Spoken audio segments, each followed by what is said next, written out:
Magandang umaga po, magandang hapon at magandang gabi mga kaibigan, mga kamamis at mga kadadis. Ayun, nandito po ako sa aming deck at ako po ay naghihimay po nitong ating pananim na sitaw. Ayan, ito po yung mga natuyong bunga po ng ating sitaw. Ngayon, ang ginagawa ko po ay kukunin ko po yung pinakabuto niya, tapos yun po ay magagamit natin pag tayo po ay nagtanim uli. Ayan, ito po yung mga buto na nakuha natin. Ayan mga kaibigan, ayan. Hindi pa po tayo tapos. Ano pa tayo, nagkaalis pa po tayo. Ayan po. Malaking bagay po yung ganito na na meron tayong binhi at hindi na po tayo bibili pa ng ating pantanim. Kaya ganito po ang ginagawa ko. Ayan, medyo maingi kasi po doon ng puno. Naririnig po natin yung ingay. Kaya inaano ko po. Ayan, diba? Ayan, maingay na uli. Ayan, pag gusto nyo pong kumuha ng binhi, ganito po yung gawin nyo.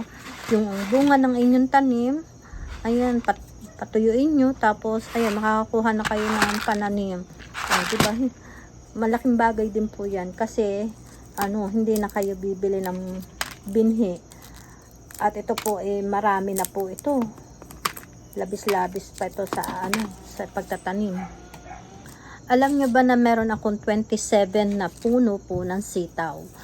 Ayan, sa susunod po, kasi matatapos na po kasi yung aming panahon ng aming pagtatanim dito.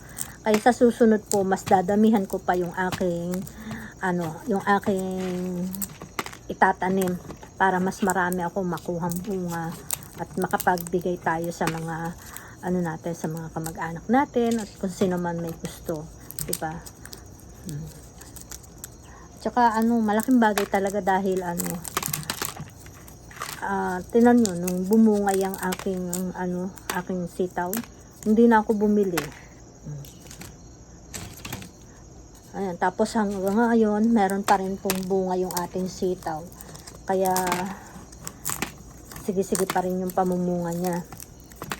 Ayan.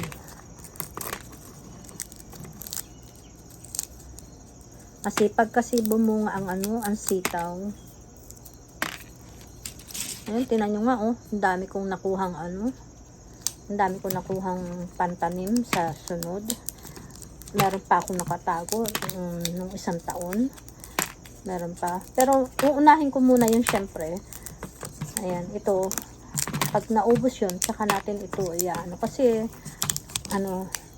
taon-taon naman ay nakakakuha tayo ng binhi. Kaya, nakakaipon tayo ng pantanim. Ayan. Pero mas unahin natin gamitin yung nauna kasi matagal na siya. Pero sa bagay hindi naman siguro tong masisira dahil naman siya dry naman na siya. Basta maayos lang yung pagkatago mo. Diba ang dami na ayan.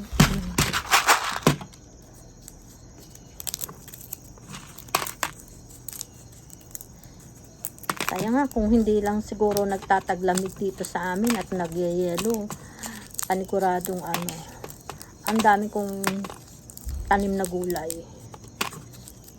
Nakakatuwa kasi kapag namumunga na sila. Tapos yung iba, diba, na ipamimigay natin.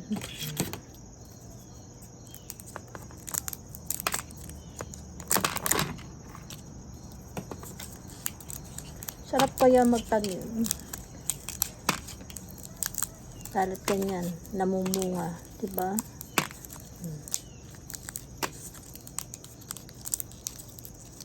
Dami ko ng binhi. Ayan, ganyan lang po yung ginagawa ko. Tapos ilalagay ko po siya sa isang lalagyan. Tapos nilalagyan ko ng marka. Halimbawa, ngayon 2025. Ayan. Para alam natin kung alin yung luma at bago.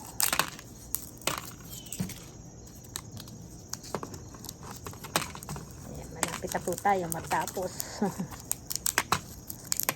Kaya kayo mga kaibigan, ganun ang gawin nyo kapag kayo ay may mga tanim, ayan, at merong mga natuyo na bunga, kunin nyo yung kunin nyo yung buto, at yun ang gawin yung binhi para hindi na kayo bibili.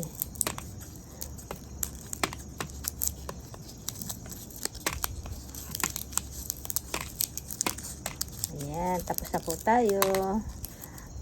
Ayan, tapos na po.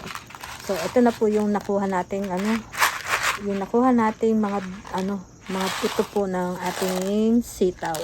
Ayan, itatago ko po ito at ito ay ating gagamitin sa sunod po nating pagtatanim. Ayan, maraming salamat po sa panonood nyo. Huwag nyo po kakalimutang mag-like at mag-share po ng aking video. At sa mga hindi pa po nakasubscribe, ayan, makikisubscribe naman po. Maraming salamat po ulit. Paalam!